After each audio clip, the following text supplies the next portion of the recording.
السلام علیکم، آپ دیکھ رہے ہیں ویژن پوائنٹ، محبوب سارا خان۔ ناظرین، پاکستان کی تاریخی سفارتی کامیابیاں، اس کے نتیجے میں پاکستان دو ویرنگ پارٹیز یعنی آرک رائیولز یو ایس اور ایران، ان کو مذاکرات کی میز پر لا کر بٹھایا۔ اسلام آباد ٹاکس ہوئی جو انکنکلوسیو رہیں، فیل نہیں ہوئیں یا ختم نہیں ہوئیں بلکہ انکنکلوسیو رہیں۔ اور جیسے ایرانین امبیسڈر ٹو پاکستان کہہ رہے ہیں کہ it's a phenomena, it's a process, اور یہ ابھی بھی جاری ہے، مگر اس کی فاؤنڈیشن سٹون اسلام آباد میں آلریڈی رکھ دی گئی ہے۔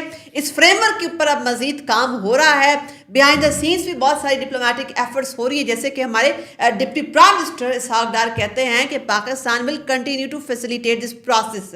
اب اس تناظر کے اندر بہت سارے اسپوائلرز بھی ہیں، ڈیٹریکرز بھی ہیں، کچھ ایسے اسٹرکچرل گیپس ہیں جو واقعی میں ان کو ابھی برج کرنا بہت ضروری ہے۔ کیا پاکستان یا اسلام آباد یہ مزید ایک جسے کہا جا رہا ہے ڈیل آف دا سینچری یہ سیکیور کروا پائے گا؟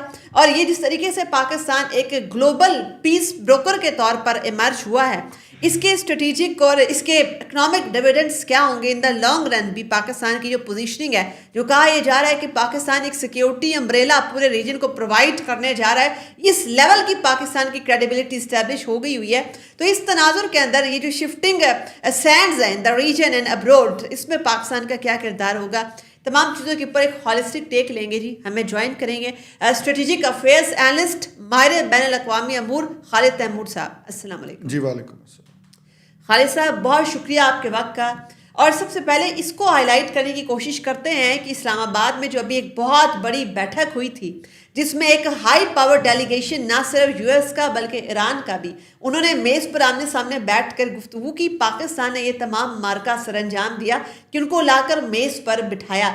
انکنکلوسیو ٹاکس رہیں، کیا آپ بھی یہی ایکسپیکٹ کر رہے تھے یا آپ کو مایوسی ہوئی؟ جی تھینک یو ویری مچ۔ پہلی بات یہ کہ میں ان کو انکنکلوسیو ٹاک یا مایوسی والی ٹاکس نہیں کہوں گا۔ ہمیں تھوڑا سا بیک گراؤنڈ میں جانے کی ضرورت ہے کہ ایران میں جو یہ ریولوشن آئی تھی وہ 1979 میں آئی تھی۔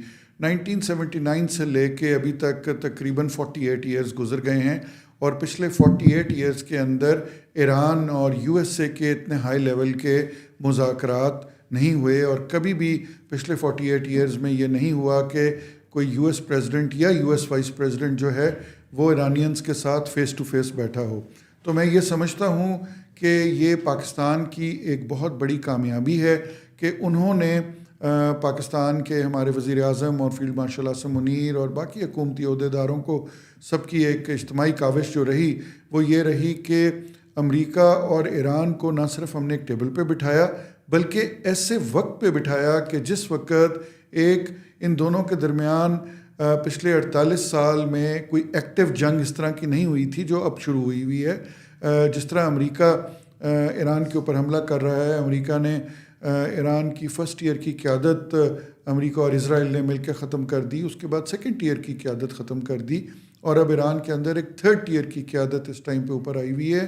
تو اگر اس تناظر کے اندر یا اس بیک گراؤنڈ میں دیکھا جائے تو میں سمجھتا ہوں کہ یہ بھی ایک بہت بڑی اچیومنٹ تھی کہ نہ صرف یہ لوگ کٹھے بیٹھے بلکہ ایک کمرے میں تقریباً 20 گھنٹے سے زیادہ کٹھے بیٹھ کے انہوں نے ساتھ کھانا پینا بھی کیا، کافی وغیرہ بھی چلتی رہی۔ یہ اتنی زیادہ برف پگھل گئی، پاکستان کا کردار ہے۔ خالد صاحب، اس میں یہ بھی ایکسپلین کیجیے گا کہ ایسا بھی کہا جا رہا ہے کہ جو پرسنل کیمسٹری تھی فیلڈ مارشل عاصم منیر کی ڈونلڈ ٹرمپ ایڈمنسٹریشن کے ساتھ، اس کا بھی بڑا کردار تھا، اور پرٹیکولرلی جو ایرانین کاؤنٹر پارٹس ہیں ان کے ساتھ بھی، کہ یہ گیپ برج ہوا اور دونوں میز پر بیٹھے۔ دیکھیں، یہ بات بڑی انٹرسٹنگ ہے کہ جب سے حکومت آئی ہے ڈونلڈ ٹرمپ کی، اس وقت سے لے کے ابھی تک some how field marshal Asim Munir اور ہمارے وزیر اعظم شہباز شریف اور ہماری حکومت کی ڈونلڈ ٹرمپ کی حکومت کے ساتھ جو کیمسٹری ہے وہ بہت اچھی رہی ہے۔ ایران ہمارا ہمسایہ ملک ہے، ہمارا بردر ملک ہے۔ ایران کے ساتھ جو ہمارے تعلقات ہیں، ارسپیکٹو کہ وہاں پہ سینکشنز تھیں وہ ہمارے تعلقات ان کے ساتھ پہلے بھی بہت اچھے تھے، ابھی بھی بہت اچھے ہیں، اور آنے والے دنوں میں بھی بہت اچھے رہیں گے۔ اور ہمیں اس بات کے اوپر I think we all should be proud کہ ہمارا جو ملک ہے اور ہمارا جو اس ٹائم پہ اسلام آباد ایک ایسا وینیو بن گیا کہ دنیا میں پیس بروکر اور پیس میکر کا بن گیا۔ یہ ٹاکس شاید کسی ایسے ٹائم پہ ہوتی کہ جس وقت ایران اور امریکہ کی ایکٹیو جنگ نہیں ہو رہی ہوتی، تو میں بھی اس وقت کہا جا سکتا تھا کہ کوئی نارمل حالات ہیں، لیکن ابھی نارمل حالات نہیں ہیں. یہ جنگ ایک ایسی اگلی سچویشن لے گئی ہوئی ہے جو کہ امریکہ کے کنٹرول سے بھی باہر نکل گئی ہوئی ہے. اور ڈونلڈ ٹرمپ کو اگر آپ واشنگٹن پوسٹ اور فائنینشیل ٹائمز کا مطالعہ کریں، جو کہ بڑے کریڈیبل نیوز پیپرز ہیں امریکہ کے، وہاں پہ اس کے اندر پچھلے 15-20 دن کے اندر آیا ہے کہ کس طرح اسرائیلی وزیر اعظم تشریف لائے، ادھر لے کے گئے، امریکہ گئے اور جا کے انہوں نے ڈونلڈ ٹرمپ کو کنونس کیا. ویئرز کہ ڈونلڈ ٹرمپ کی اپنی ایڈمنسٹریشن، CIA اور پینٹاگون اس قسم کی جنگ کے حق میں نہیں تھے. اور ڈونلڈ ٹرمپ نے نہ صرف یہ جنگ چھیڑ دی، اور یہ جنگ جب چھڑی تو اس کے بعد چیزیں امریکہ کے کنٹرول سے باہر نکل گئی ہیں. اور ابھی بھی میں کہوں گا کہ اس وقت رائٹ ناؤ جو ٹرمپ کارڈ ہے، جو جس طرح یکے کا پتہ کہتے ہیں، وہ ایران کے ہاتھ میں ہے، وہ اس ٹائم پہ امریکہ کے ہاتھ میں نہیں ہے. اچھا یہ بتائیے گا خالد صاحب، اس تمام تناظر میں جیسے آپ نے بریلینٹلی ایکسپلین کیا کہ اس کا کانٹیکس کیا تھا اور کتنا مشکل تھا ان آرچ رائیولز کو ایک میز پر بٹھانا جو پاکستان نے کام سر انجام دیا، تو اب اس تناظر میں آپ کیسے دیکھ رہے ہیں کہ اب اس میں ایڈیشنل کمپلیکسٹی ایڈ ہو چکی ہوئی ہے اس تمام تناظر میں؟ پہلے عمان میں بھی لاسٹ مومنٹ کے اوپر بریک ڈاؤن ہوا تھا، اور نیوکلیر والا معاملہ جس کا گلوبل ہیڈ لائن ہے اس کے اوپر آلموسٹ اتفاق ہو گیا ہوا تھا، مگر اب ایڈڈ کمپلیکسٹی ہے، اسٹریٹ آف ہارموز ہے، وار آپریشنز ہے، ایسکلیشن ہے، ریٹرکس ہے، ڈومیسٹک آڈینس ہے، یہ تمام اسٹرکچرل گیپس ہیلپ پاکستان کیسے جو ہے اس کو فیسیلیٹیٹ کروائے؟ جی، سب سے پہلے تو میں آپ کو بتاؤں کہ ان ٹاکس کو عمان ٹاکس کے ساتھ کمپیئر نہیں کیا جا سکتا، بیکاز عمان میں جو دو لوگ مل رہے تھے اس میں پریزیڈنٹ ٹرمپ کا ایک سن ان لا تھا اور دوسرا وٹکوف تھا. یہ دونوں ان الیکٹڈ لوگ تھے. امریکہ کے اندر بھی ان دونوں کے اوپر بڑے سوالات اٹھائے جا رہے تھے کہ یہ کسی کانگریشنل ہیئرنگ سے آگے نہیں آئے یا یہ الیکٹڈ لوگ نہیں ہیں. اس ٹاکس کا اور عمان ٹاکس جو تھیں وہ فیس ٹو فیس نہیں تھیں. ایک کمرے میں عمانی امریکنوں سے ملتے تھے، دوسرے کمرے میں جا کے وہ ملتے تھے ایرانیوں سے ملتے تھے. تو عمان کا جو رول تھا وہ فیسیلیٹیٹر کا تھا، میڈیٹر کا نہیں تھا. اب جو ٹاکس ہیں اس کی سیریسنس یہ ہے کہ نمبر 1 US وائس پریزیڈنٹ اس کو خود لیڈ کر رہے تھے. یہ بھی بات بڑی انٹرسٹنگ ہے کہ ٹرمپ اپنی کیونکہ سیکنڈ ٹرم پوری کر رہے ہیں، اس کے بعد ان کی پارٹی کا جو ایک ویزیبل کینڈیڈیٹ ہوگا وہ JD وینس ہوگا. سو اس کا مطلب کہ جو بھی وائس پریزیڈنٹ ہیں یہ کل کے پریزیڈنشیل کینڈیڈیٹ ہوں گے. So he also has his own political career at stake. اس ٹاکس کی جو سب سے قابل ذکر بات ہے کہ from the American side vice president himself was leading. So اس کی جو کریڈیبلٹی ہے، جو اس کا ویٹ ہے وہ بڑھ جاتا ہے. فرام دی ایرانین سائڈ اگر آپ دیکھیں، ان کے پارلیمنٹ کے اسپیکر آئے تھے، ان کے فارن منسٹر آئے تھے، ان کے نیشنل سیکورٹی ایڈوائزر آئے تھے، ان کے اسٹیٹ بینک کے گورنر آئے تھے، ان کے 3 ڈپٹی فارن منسٹرز آئے تھے. The delegation was very very heavy. Total all told تقریباً 90 لوگ آئے تھے ان کے میڈیا وغیرہ ملا کے ایران سے. So the seriousness of these talks was different than what it was in Oman. اور آخری بات یہ کہ پاکستان کا رول اس کے اندر فیسیلیٹیٹر کا نہیں تھا، پاکستان کا رول میڈیٹر کا تھا. پاکستانی لیڈرشپ نے پیغام رسانی نہیں کی، بلکہ پاکستانی لیڈرشپ نے ان دونوں کو کنونس کر کے نہ صرف ایک ٹیبل پہ بٹھایا، بلکہ میں کہتا ہوں کہ 2 آرچ رائیولز کو 20 گھنٹے نہ صرف ایک ٹیبل پہ بٹھانا بلکہ اسی ٹیبل پہ ان کو کٹھے کھانا کھلانا، کٹھے چائے پلانا اور فیس ٹو فیس بات کرانا، یہ میڈیشن ہوتی ہے. اور آئی تھنک کہ اس طرح کا پریسیڈنس دنیا میں نہیں ملتا. اگر آپ میں پچھلے دنوں سیکنڈ ورلڈ وار کے بعد جب جاپان کے اوپر ہیروشیما ناگاساکی کا حملہ ہوا، امریکہ نے جب ادھر اٹیک کیا، تو اس کے بعد کی نیگوسیشنز کو میں دیکھ رہا تھا. اتنی لمبی نیگوسیشنز کے 20 گھنٹے بیٹھ کے تو سیکنڈ ورلڈ وار کا جب خاتمہ ہوا ہے تب بھی نہیں ہوئی تھی. تو میں یہ سمجھتا ہوں کہ اس کو عمان ٹاکس کے ساتھ ہمیں نہیں ملانا چاہیے. وجہ یہ کہ they were different and this were different. ان کی سگنیفیکنس جیسے آپ نے ایکسپلین کی، خالد صاحب اسی چیز کو آگے لے کر چلتے ہیں. کیا پاکستان کی جو گلوبل پبلک اوپینین ہے، گلوبل ڈسکورس میں جو پاکستان کی نیو فاؤنڈ اسٹیچر بنا ہے، کیا آپ سمجھتے ہیں کہ واقعی میں یہ ان دا لانگ رن ڈیولپمنٹ ہوئی ہے؟ جس طریقے سے ہم نے اپنی سافٹ پاور پروجیکشن کی ہے، واقعی میں اب ہم نے انفلوئنس کر لیا عالمی رایامہ کو؟ جی میں اس کو سافٹ پاور نہیں کہوں گا، میں کہوں گا کہ Pakistan has emerged as a middle power in the region. Pakistan has emerged as a regional power in the region. ہم سافٹ پاور نہیں ہیں، we are a hard country. اور ہم نے ٹھیک 1 سال پہلے انڈیا کو اس بات کا لیسن دیا کہ اگر ہم نرمی سے بات کرتے ہیں تو اس کا یہ مطلب نہیں ہے کہ ہمارا ڈیفنس بھی اتنا نرم ہے. اور پچھلے سال، ابھی پورا سال نہیں گزرا، ابھی اگلے مہینے پورا سال گزرے گا، 11 مہینے اس بات کو گزرے ہیں. سو پاکستان نے دنیا کو یہ دکھایا کہ اپنے سے 4 گنا بڑی پاور کو ہم کیسے شکست دے سکتے ہیں. اور پچھلے 1 سال کے اندر ہم نے دنیا کو بھی یہ بتایا کہ ہمارا کام صرف جنگیں لڑنا نہیں ہے. جنگ ہم پہ مسلط کی گئی تھی تو ہم نے اس کا جواب دیا تھا. ہم جو ہیں وہ ایک سافٹ امیج، میں یہ کہوں گا کہ ہمارا ایک سافٹ پاور نہیں بلکہ ایک سافٹ امیج کا گیا ہے امپریشن. اینڈ ساتھ ساتھ ہم نے دنیا کو یہ بتایا ہے کہ Pakistan is now the regional power in Asia. Pakistan جو ہے چائنا کے بعد اس وقت ایشیا کے اندر اگر ایک بڑی پاور ہے تو وہ پاکستان ہے، ملیٹریلی بھی اور ڈپلومیٹیکلی بھی، اور پوری دنیا ہمارے اوپر ڈپینڈ کر سکتی. اچھا خالد صاحب، یہ ایکسپلین کیجیے گا کہ اب پاکستان کے حوالے سے جو گلوبل ڈسکورس میں میسو شفٹ آیا ہے، پاکستان کے بڑے بڑے ناقدین بھی وہ پاکستان کی تعریف کرنے کے پر مجبور ہو گئے ہیں. یہ جو فعال سفارتکاری ہے پاکستان نے جس طریقے سے عالمی امن کی راہ ہموار کی، اس کے اکنامک ڈویڈنڈس بھی آپ کو نظر آ رہے ہیں؟ جی بالکل.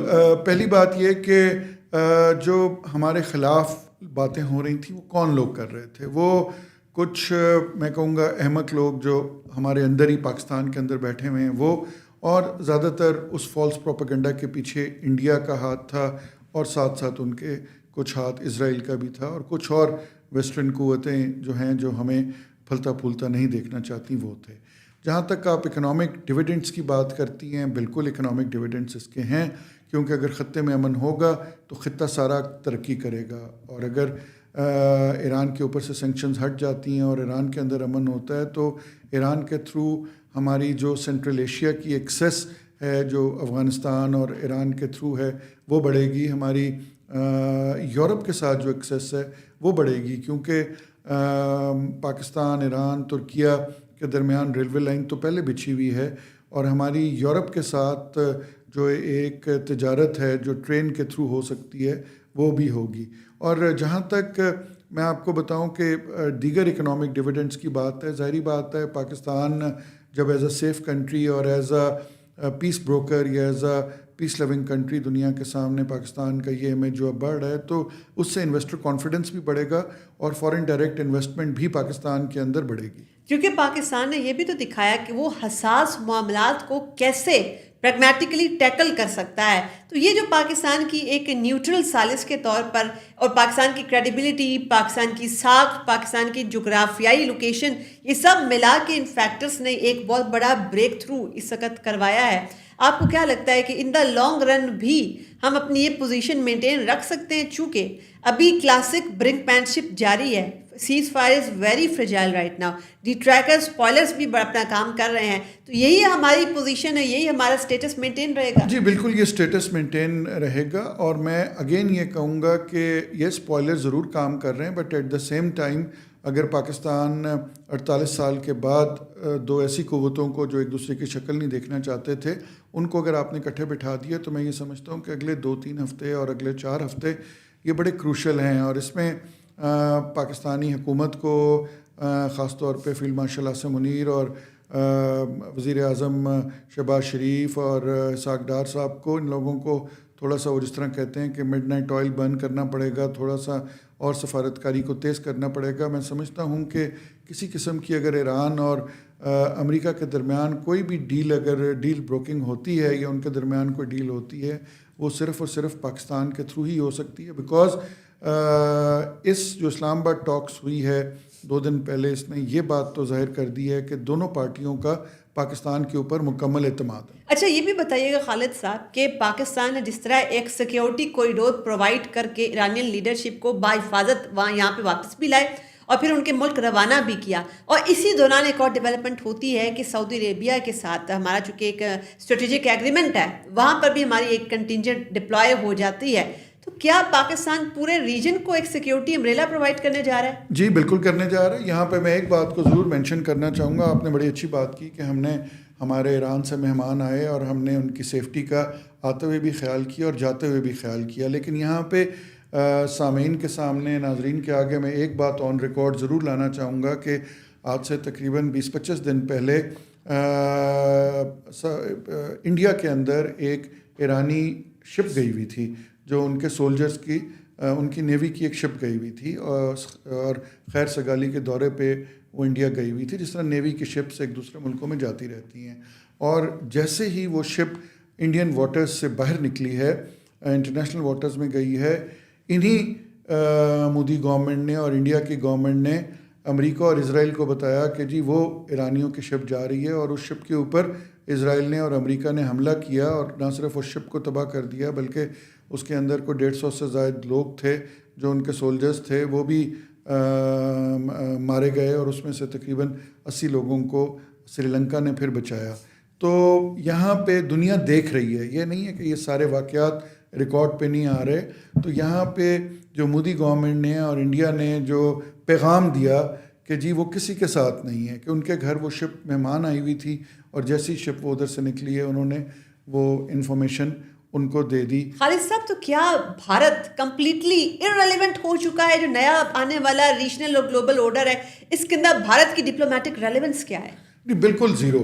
وجہ یہ ہے کہ دیکھیں پچھلے 12 سال میں بھارتی میڈیا نے، بھارت کی جو اشرافیہ ہے انہوں نے مودی کو شاید اس طرح تیار کیا تھا کہ مودی جو ہے وہ اس ریجن کا اسٹیٹس مین ہے اور بھارت جو ہے وہ ریجنل پاور ہے. وشوا گرو. جی، لیکن ہم نے یہ دیکھا کہ لاسٹ ایئر بھی جس ٹائم پہ جنگ ہوئی پاکستان اور انڈیا کی، ہم نے دیکھا کہ اس میں بھی بھارت بالکل ڈپلومیٹیکلی بھی آئسولیٹ ہو گیا اور اس کے بعد ملیٹریلی بھی آئسولیٹ ہو گیا. اور اس جنگ کے بعد دیکھا کہ تقریباً 400 سے 5 بلین ڈالر کے پاکستان کو آرڈرز ملے، ہمارے اسلحہ بیچنے کے ہمیں آرڈرز ملے. ساتھ ہی ہم نے یہ دیکھا کہ بھارت کی جو سفارتکاری تھی وہ تب بھی بالکل ارریلیونٹ رہی، اور اس ایران اور امریکہ کی جنگ کے اندر تو بالکل ہی بھارت کی سفارتکاری ہمیں کہیں نظر نہیں آئی. بلکہ فادر لینڈ اس ملک کو ڈکلیئر اس نے پہلے اسرائیل کو کیا اور اس کے بعد ایران پر حملہ ہو جاتا ہے. تو یہ تو واقعی میں ایک نیوٹرل تو کسی بھی طور پر نہیں ہے، اس کی ایک پوزیشن ہے بھارت کا، ایک باعث ہے. نیوٹرل یا باعث کی بات نہیں ہے. بات یہ ہے کہ وہ کہتے ہیں نا، taking right decision at the right time. So I would say that Modi has always been taking wrong decisions at right time. تو اس پریزنٹ تناظر کے اندر تو بھارت کی اس ٹائم پہ کوئی ایسی ریلیونس نہیں ہے ڈپلومیٹیکلی. بٹ یس، بھارت ایک اس وقت دنیا کا سب سے زیادہ آبادی والا ملک ہے. بھارت کی $1 ٹریلین اکانومی ہے. بھارت کی دنیا کے ساتھ ٹریڈ ہے، وہ اپنی جگہ پہ ہے. لیکن ایز اے پیس بروکر یا ایز اے ملک جو کہ علاقے میں امن لانے کی کوشش کرے یا وہ کرے، اس میں بھارت کا کسی جگہ پہ نام نہیں. خالد صاحب، ایک لاسٹ میں ایک ون لائنر کوئک ٹیک اس کے اوپر ہو جائے، چونکہ آپ نے کہا کہ دنیا تو دیکھ رہی ہے نا جو بھارت کا کنڈکٹ رہا، اور آپ نے وہ ایرانین سپاہیوں کی بھی بات کی جس طریقے سے وہ بحری مشقوں سے آ رہے تھے.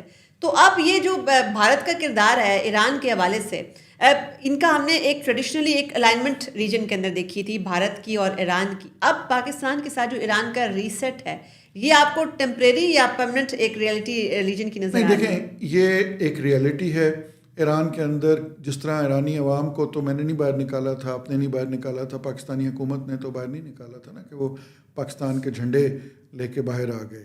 اسی طرح اگر آپ 3 سال پہلے جائیں جب آذربائیجان اور آرمینیا کی جنگ ہوئی تھی، جس میں آذربائیجان نے قراباغ کو واپس لیا تھا آرمینیا سے، تو تب بھی ہم نے دیکھا آذربائیجان کے اندر بھی پاکستان اور ترکیہ کے جھنڈے عوام لے کے نکل آئے. ابھی جو ایکسکلوسیولی ایرانی عوام جو پاکستانی جھنڈے لے کے نکلے ہیں، اور بہت سارے ایرانی سنگرز نے پاکستان کے لیے گانے گائے ہیں اور پاکستان کو سلام پیش کیا، سلوٹ پیش کیا. تو میں سمجھتا ہوں کہ یہ اس قسم کا ریسیٹ ہے، اور یہ اس قسم کا جو ایک اوور آل آپ کہہ لیں کہ ڈپلومیٹک کیلکولیس اس قسم کا ہے کہ وہ کم سے کم اگلے 4-5 سال کے لیے تو یہ کیری فارورڈ ہوگا. اور ایرانین قوم نے بھی دیکھ لیا ہے, ان کے لوگوں نے بھی دیکھا ہے, حکومت نے بھی دیکھا ہے کہ اس مشکل کی گھڑی میں پاکستان کس طرح ان کے ساتھ کھڑا ہوا. خالد تیمور صاحب, اسٹریٹجک افیئرس اینالسٹ, آپ کے کمپریہنسو انالیسس کا بہت شکریہ. ہماری طرف سے یہی کچھ اجازت دیجیے. اللہ حافظ.